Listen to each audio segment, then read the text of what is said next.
Good morning. നമുക്കിന്നൊരു അടിപൊളി സ്നാക്കാണ് കേട്ടോ. അപ്പോൾ എൻ്റെ കയ്യിലുണ്ട് നമ്മുടെ ചട്നി ഫിൽഡ് മുളക് ബജ്ജി. ചട്നി ഫിൽഡ് എന്ന് പറയാം, ചമ്മന്തി ഫിൽഡ് എന്ന് പറയാം. നല്ല ടേസ്റ്റി ആയിട്ടുള്ളൊരു മുളക് ബജ്ജിയാണ്. അപ്പോൾ നിങ്ങൾ ഇങ്ങനെ മുളക് ബജ്ജി ഉണ്ടാക്കിയിട്ടില്ലെങ്കിൽ ഉറപ്പായിട്ടും ഉണ്ടാക്കി നോക്കൂ. നിങ്ങൾക്ക് എല്ലാവർക്കും, കുട്ടികൾക്കും വീട്ടിലെ മുതിർന്നവർക്കും എല്ലാവർക്കും ഇഷ്ടപ്പെടും. അപ്പോൾ നമുക്ക് എങ്ങനെയാണ് നമ്മുടെ മുളക് ബജ്ജി തയ്യാറാക്കുന്നതെന്ന് നോക്കാം. നമുക്ക് നമ്മുടെ ഇൻഗ്രീഡിയൻസ് നോക്കാം. ഞാനിപ്പോൾ ഒരു 10 ബജ്ജി മുളക് എടുത്തിട്ടുണ്ട്. അതിലേക്ക് ചമ്മന്തിക്കായിട്ട് 3 നല്ല എരിവുള്ള പച്ചമുളക് എടുത്തിട്ടുണ്ട്, ഒരു ചെറിയ പീസ് ഇഞ്ചി എടുത്തിട്ടുണ്ട്, പിന്നെ തേങ്ങ ചിരവിയതെടുത്തിട്ടുണ്ട്. നമ്മൾ എടുക്കുന്ന മുളകിനനുസരിച്ച് തേങ്ങ ചിരവിയതെടുക്കുക. ഇത് നമുക്ക് സൈഡിൽ വെക്കാനുള്ള ചമ്മന്തിയാണ്, ഡിപ്പ് ചെയ്ത് കഴിക്കാനുള്ള ചമ്മന്തിയാണ്.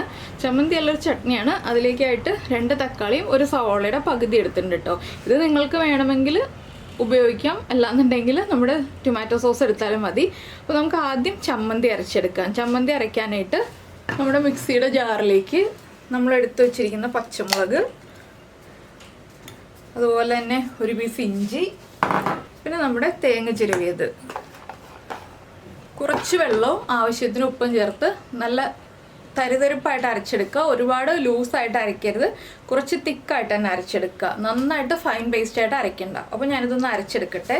ഇപ്പോൾ നമ്മൾ ചമ്മന്തി ഇതുപോലെ അരച്ചെടുത്തിട്ടുണ്ട്. ഇനി ഇത് നമുക്ക് മാറ്റി വയ്ക്കാം. ഇനി നമുക്ക് ഈ മുളകൊന്ന് സ്പ്ലിറ്റ് ചെയ്തെടുക്കാം.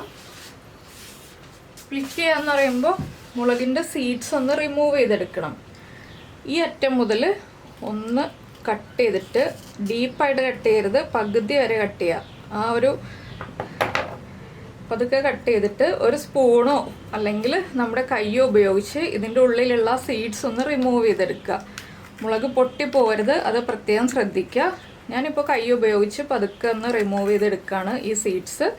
ഇതുണ്ടോ, ഇതുപോലെ ഇങ്ങനെ നമ്മൾ വിടർത്തുമ്പോൾ പോന്നോളും. എരിവ് കുറയ്ക്കാനാണ് നമ്മൾ ഈ സീഡ്സൊക്കെ ഒന്ന് റിമൂവ് ചെയ്യുന്നത്. ഇങ്ങനെ എല്ലാ മുളകിൻ്റെയും സീഡ്സ് റിമൂവ് ചെയ്തതിന് ശേഷം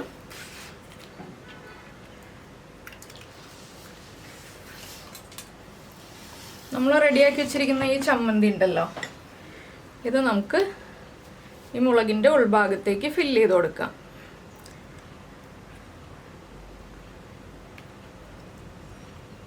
അപ്പോൾ ചമ്മന്തിയുടെ ഉപ്പൊക്കെ കറക്റ്റ് ആയിരിക്കണം കേട്ടോ. പിന്നെ ചമ്മന്തിയിൽ പുളിയൊന്നും ചേർക്കരുത്. അപ്പോൾ ഇതിന് പ്രത്യേകിച്ചൊരു സൈഡ് ഡിഷിൻ്റെ ആവശ്യമൊന്നുമില്ല. പിന്നെ നമ്മൾ എപ്പോഴും ഡിപ്പ് ചെയ്ത് കഴിച്ച് ശീലിക്കുന്നത് കൊണ്ടാണ് ഞാനൊരു ചട്നിയുടെ റെസിപ്പിയും കൂടി കാണിക്കാൻ പോകുന്നത്. അത് ഞാൻ പറഞ്ഞത്, ഇത് നിർബന്ധമൊന്നുമില്ല, ടൊമാറ്റോ സോസ് ആയാലും മതി എന്ന് പറഞ്ഞത്.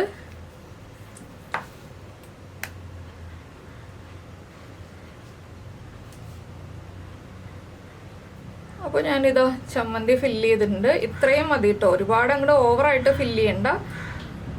ഇനി സൈഡൊക്കെ ഒന്ന് വടിച്ചിട്ട് മാറ്റി വയ്ക്കുക. ബാക്കിയുള്ളതും ഇതുപോലെ ഫില്ല് ചെയ്തെടുക്കുക. അപ്പോൾ നമ്മുടെ മുളകെല്ലാം നമ്മൾ ചമ്മന്തി ഫില്ല് ചെയ്തെടുത്തിട്ടുണ്ട്. ഇനി ഇത് മാറ്റി വയ്ക്കാം.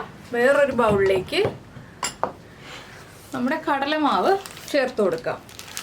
മുളക് ബജ്ജിക്ക് കടലമാവ് തന്നെ എടുക്കാം കേട്ടോ, അതാണ് ടേസ്റ്റ് കൂടുതൽ.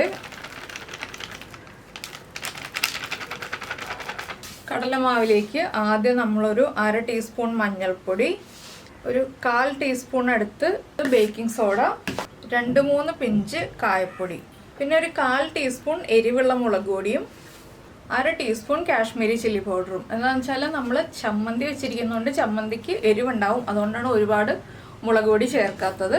പിന്നെ മാവിന് ആവശ്യമായിട്ടുള്ള ഉപ്പ്, നമ്മുടെ ഈ ബാറ്ററിന് ആവശ്യമായ ഉപ്പ്, ചമ്മന്തിക്ക് ഉപ്പുള്ളതാണ്, അതുകൊണ്ട് തന്നെ ഒരുപാട് ഉപ്പ് ചേർക്കണ്ട. ഇനി നമുക്ക് വെള്ളം ചേർത്ത് സാധാരണ ബാറ്റർ മിക്സ് ചെയ്യുന്ന പോലെ മിക്സ് ചെയ്തെടുക്കാം. അപ്പോൾ നമ്മുടെ ബാറ്റർ ഇതാ നമ്മൾ റെഡിയാക്കി എടുത്തിട്ടുണ്ട്. ഇതുണ്ടോ, ഈ ഒരു തിക്നെസ്സിലാണ് റെഡിയാക്കി എടുത്തത്. ഒരുപാട് ലൂസായിട്ട് റെഡിയാക്കരുത്. എന്താണെന്ന് വെച്ചിട്ടുണ്ടെങ്കിൽ നമ്മുടെ മുളകിൻ്റെ സ്റ്റഫിങ് പുറത്തേക്ക് പോകും. അതുകൊണ്ടാണ് നമ്മൾ കുറച്ച് തിക്കായിട്ട് റെഡിയാക്കി എടുത്തിട്ടുള്ളത്. ഇനി നമ്മുടെ എണ്ണ ചൂടാക്കിയിട്ട് നമുക്ക് ഫ്രൈ ചെയ്ത് തുടങ്ങാം. ഇപ്പോൾ നമ്മുടെ എണ്ണ നന്നായിട്ട് ചൂടായി വന്നിട്ടുണ്ട്. നമ്മൾ സ്റ്റഫ് ചെയ്ത് വെച്ചിരിക്കുന്ന മുളക് ഓരോന്നായിട്ട് നമ്മുടെ ബാറ്ററിൽ ഡിപ്പ് ചെയ്തിട്ട് നമുക്ക് എണ്ണയിലേക്ക് ഇട്ട് കൊടുക്കാം. ബാറ്ററിൽ നന്നായിട്ട് ഡിപ്പ് ചെയ്ത് ഒന്ന് മുറുക്കെ പിടിക്കുക കേട്ടോ. എന്താണെന്ന് വെച്ചാൽ നമ്മുടെ സ്റ്റഫിങ് പുറത്ത് വരാത്ത രീതിയിൽ നമ്മൾ മുറുക്കെ പിടിച്ചിട്ട് എണ്ണയിലേക്ക് ഇട്ട് കൊടുക്കുക. ഒരു സമയം 2-3 എണ്ണം മാത്രം ഇട്ട് കൊടുക്കുക. കുഴിവുള്ള ചട്ടിയാണെങ്കിൽ 2-3 എണ്ണം ഇട്ട് കൊടുക്കാം. പരന്ന ചട്ടിയാണെങ്കിൽ 4-5 എണ്ണം വീതം ഇട്ട് കൊടുക്കാം.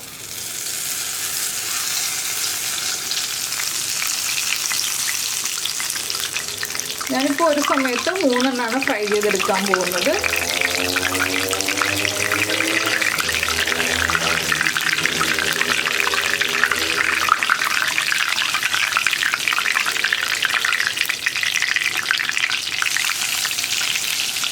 ഇനി നമുക്ക് ഈ എണ്ണയിലേക്ക് മുങ്ങി പോവാത്ത ഭാഗങ്ങളൊന്ന് എണ്ണ ഒഴിച്ച് പൊരിച്ചെടുക്കാം.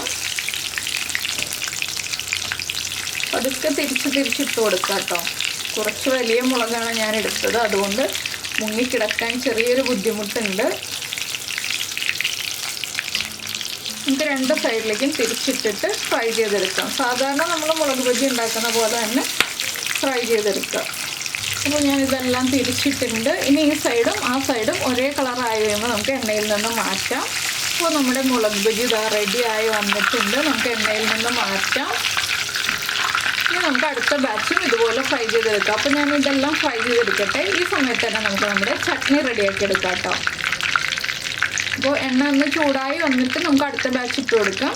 അപ്പോൾ ഞാൻ ഇതുപോലെ ഫ്രൈ ചെയ്യുന്നതിൻ്റെ ഇടയ്ക്കാണ് ചട്നിയുടെ റെസിപ്പി ചെയ്യാൻ പോകുന്നത്. നമ്മുടെ ചട്നി ഉണ്ടാക്കാനായിട്ട് ഞാൻ എടുത്ത് വെച്ചിരുന്ന പകുതി സവോള മിക്സിയുടെ ജാറിലേക്ക് മാറ്റിയിട്ടുണ്ട്. അതിൻ്റെ കൂടെ തന്നെ നമ്മൾ എടുത്തിരുന്ന ചെറിയ തക്കാളി ഉണ്ടല്ലോ, തക്കാളിയും ചെറുതായിട്ട് ഒന്ന് കട്ട് ചെയ്യുക. ഒരുപാട് ചെറുതായിട്ടല്ല, ഒരു മീഡിയം വലിപ്പത്തിലൊന്ന് കട്ട് ചെയ്ത് മിക്സിയുടെ ജാറിലേക്ക് മാറ്റുക.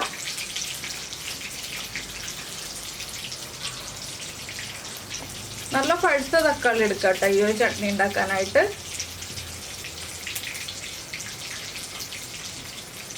ഇതിലേക്ക് ഇനി നമ്മുടെ ചട്നിക്ക് ആവശ്യമായ ഉപ്പ്, 1/4 ടീസ്പൂൺ വിനീഗർ, ഇത്രയും ചേർത്തിട്ട് നന്നായിട്ടൊന്ന് അരച്ചെടുക്കുക.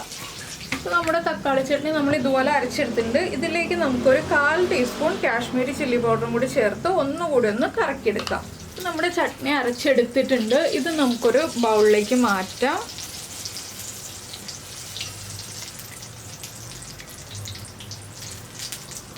നമുക്കിതിലേക്ക് കുറച്ച് പച്ച വെളിച്ചെണ്ണയും കൂടി ഒഴിച്ചു കൊടുക്കാം. ആ വെളിച്ചെണ്ണ ഒഴിച്ച് മിക്സ് ചെയ്തിട്ട് വേണം നമ്മൾ കഴിക്കാനായിട്ട്. ഇത്രയേ ഉള്ളൂ നമ്മുടെ സിമ്പിൾ ചട്നിയുടെ പരിപാടി. അപ്പോൾ നമുക്കിനി ഇത് മുളക് ബജിയുടെ കൂടെ സെർവ് ചെയ്യാം. അപ്പോൾ ഇതാ നമ്മുടെ ചട്നിയും അതുപോലെ തന്നെ ചമ്മന്തി ഫിൽഡ് മുളക് ബജിയും റെഡി ആയി കഴിഞ്ഞു. ചെറിയൊരു ചൂടോടുകൂടി എല്ലാവരും ഉണ്ടാക്കി കഴിച്ചു നോക്കൂ. ഉണ്ടാക്കി കഴിച്ചിട്ട് ഇഷ്ടമായി കഴിഞ്ഞാൽ നമ്മുടെ വീഡിയോയുടെ താഴെ ഒന്ന് കമൻറ്റ് ചെയ്യാൻ മറന്നു പോകരുത് കേട്ടോ. ഇഷ്ടമായോ ഇല്ലയോ എന്ന്. അതുപോലെ തന്നെ ഇഷ്ടമായി കഴിഞ്ഞിട്ടുണ്ടെങ്കിൽ ഒന്ന് ലൈക്ക് ചെയ്യാനും മറന്നുപോയില്ലല്ലോ.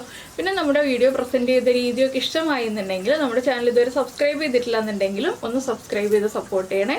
അപ്പോൾ നമുക്ക് നമ്മുടെ അടുത്ത റെസിപ്പിയുമായിട്ട് അടുത്ത ദിവസം വീണ്ടും കാണാം.